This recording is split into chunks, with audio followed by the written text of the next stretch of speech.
Yo, what is up? What's up? We back? It is week 10. Double digits. That's Wow. crazy. Yeah, we've been doing this 10 weeks now. Holy moly, I didn't even think I about feel like that. days it's felt longer, and then times it's felt shorter. That's Right? I insane. think the days are long, the weeks are short. Is that a saying? I think that's the saying. But yeah, man, it's been fun. It's been a wild ride. We're making money now we have a couple locations that we have machines at. We have a few more that are coming in the next week or so, which is really exciting. So we'll have these brand new coolers. We're excited to try out this vendor, these coolers.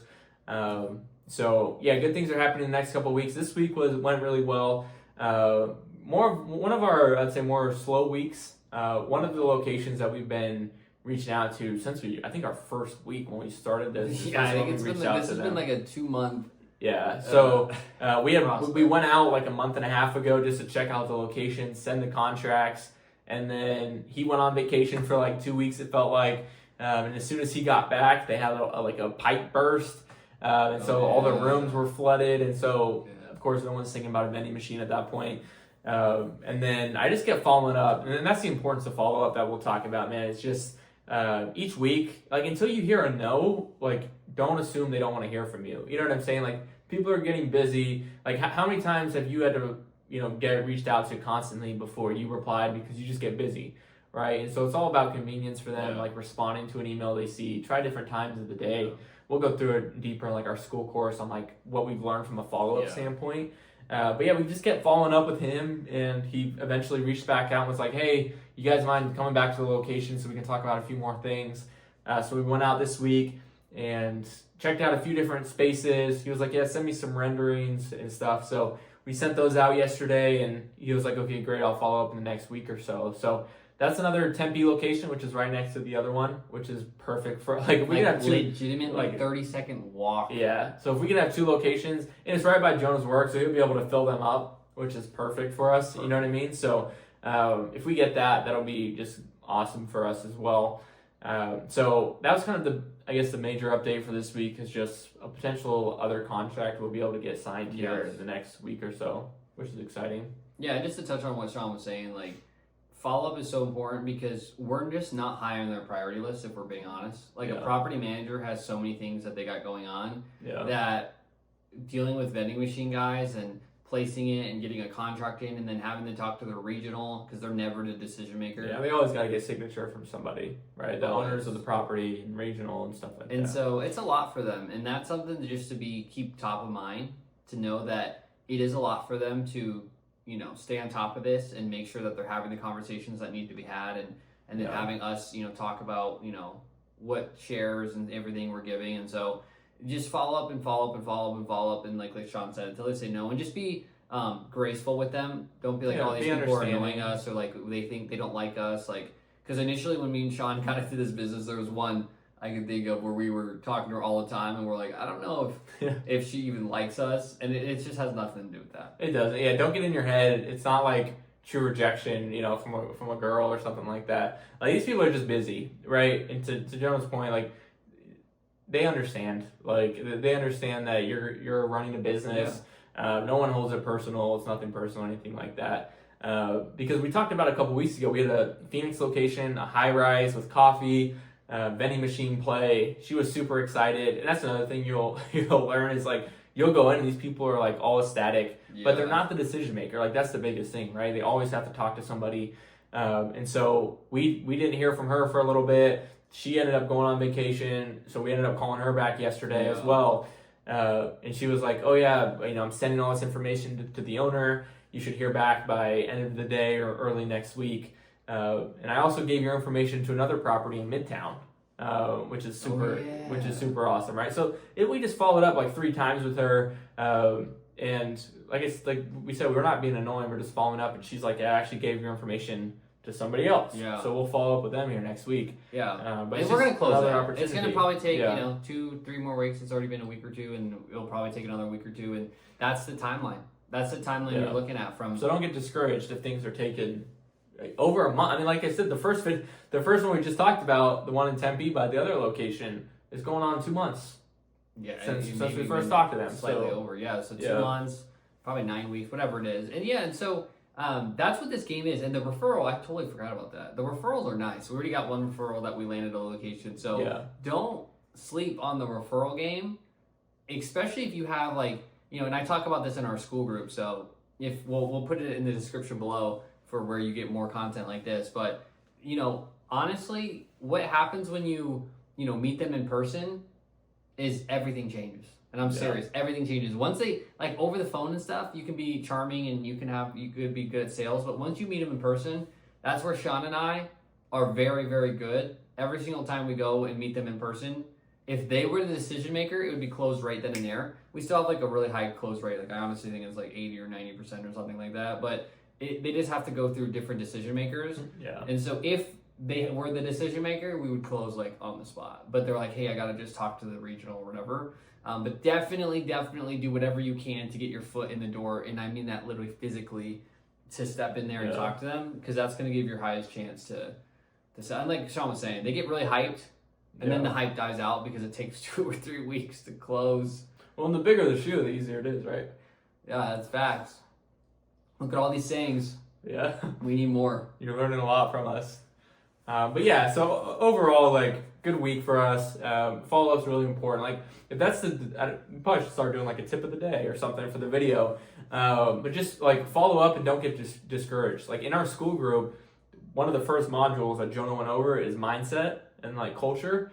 And with this business, man, like you have to like have that mindset of just perseverance, right? You're not going to give up just because like you don't hear back or just because you get an initial no or like nobody is reaching back out to you, right? Like this is a business where you need to be the one that's like persistent with people, right? You need to like continue to reach back out. Don't be afraid. I know a lot of us are like scared of cold calling and scared of going in person, but at the end of the day, like understand you're offering them a free service, right? Like there's nothing to be afraid of because like you're giving them such a good offer that the worst they'll say is just, oh no, we already have machines or we're just not interested. There's not many objections that you really need to come back from or be afraid of. So just go out there and like be persistent with it, and I promise you'll see results. You will. And here's the thing, I talked about it in the module, but you could do, this is the mindset shift that you have to have. You could do 30 hours, let's just say it took you, 5 hours a week and you did 30 hours in like a month or something like that. Yeah. And you could get no location. Yeah. Or you could be like Sean and I and you put in like 7 hours and get 1 location and then you get a referral. And so the amount of effort that you put into this business sometimes will pay, we're going to make $3,500 a month off a location that took us about maybe 7 to 10 hours to get. That's insane. You know what I mean? That's like, but you're also going to spend a lot of time and not get any. So it's just, you just have to put in the work, and then like what Sean was saying, the results will come. Yeah, and this business is like, it's so free in the sense of like there's no money it's just your time, right? And so like you're working these 40-hour weeks or whatever you're doing, like come home and work some more on the side. But like no business that you're going to start is going to like be successful without any time invested, right? And this is the one business that I feel like so minimal time is required, and you can still go out and be successful. Like Jonah said, we spend maybe 5 hours a week now, if that, maybe 4 hours a week, honestly, right now, just because we both got jobs, there's a lot going on in our lives and stuff like that, to where like we just want to I think we have like 6 or 7 contracts signed. We got to get machines ordered for. So for us, we're like, let's just stop the acquisitions and the prospecting, and let's just get these machines paid off, because we're just spending a lot on these 0 interest credit cards, which, we'll have another video on that, but really important to starting the business. Check out school, because don't put any of your money up front. Like you do not need to put any money up front, or anything like that. Get these 0% interest credit cards, and you can be hitting the ground running. Well, I want to talk about that because in the school group, there's a video that I put in, and Cody Sanchez, if you guys know her, she's like buys businesses, sells businesses, just like amazing. She's on YouTube. You should look her up. But anyways, she talks about the vending machine business, and she said she's like done an analysis on all the businesses, and vending machine business has a 95% success rate. 95. So to Sean's point, like, we're not all about like, hey, putting money on cards because that could put you in a lot of debt. But for a business that has a 95% success rate, you're going to be in good hands. Like that means 95 out of 100 businesses in vending machines find some success. And so, yeah, why do you think every location has a vending machine?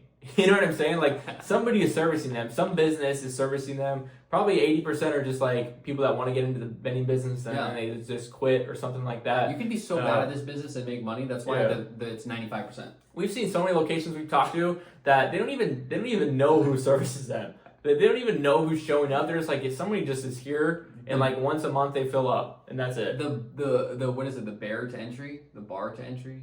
The barrier? Barrier. Holy the moly. barrier of entry. The barrier to entry in this business of entry is so low. It's so low. It is so low. Like, you just have to be okay at this business. Like, just okay. And Sean and I obviously are trying to be the best. That's our goal. And so that's why I think you don't even need like a business mindset. Like, we've never ran a business. Like, we've tried other businesses and stuff like that we were like, oh, we're going to do this. And we just never kicked it off, right? So we're like, let's just try this business. So neither of us had truly started a business before. We had a lot of knowledge. We read a lot of books. It's one of those, like, I'm sure some of you are watching that, where you just keep watching a bunch of content and getting a whole bunch of knowledge, but you don't do anything with it. Like, that was Sean and I. Yeah, and how many influencers have you seen, or like business people, like Alex Remote? Like, so many people talk about, like, just start, right? Just do it. Just like start somewhere. Like, that's what we needed, right? We just needed somewhere to start because we have all these business books and whiteboard and all these things we're going to start. It's not bringing any money because we don't actually do anything with it, right? Ideas. So just like, we talk, like, Jonah and I, we go to the gym a lot, and that's really like passionate for us. And I heard once for that, it's like, just go touch the gym, right? Because you're there now, so you're going to do something that you wouldn't have done if you sat at home, right? Because you physically drove. So just start calling people. Because as soon as you do that, you're going to start seeing results, and it's going to make you want to continue to go more and more. Just get 1% better a day. And what Sean was saying, I mean, guys, you have the advantage here. Sean and I were just trial and error. And then we'd get off phone calls and be like, dude, I butchered that. I don't know what I was doing. And I had to build the script. And guys, that's what school's for. You come in the community and you can literally drop hey, Jonah, I called this and this, and this is what happened. What do you recommend? And I'll give you the entire rundown of what Sean and I would do in that scenario. Like, you guys have an advantage by, us building a community for you and just kind of being your mentors. Free too. Like, we're not charging you for this school. Free. Just come interact with us and like hang out. Learn from us. We'll learn from you. Stuff like that. So check us out. We'd love to have you come hang out with us. But yeah, another good week. I was traveling, so we couldn't do a bunch of prospecting, but we maybe spent 3 or 4 hours this week, bringing in another 150, probably $180 between our couple locations that we have a day. So another great week for us. But I think that's it, right? You got anything else? That's it. Week 10 is wrapped up. Yeah. We'll see Thanks you guys everyone for watching. Really appreciate it. Week 11. Peace.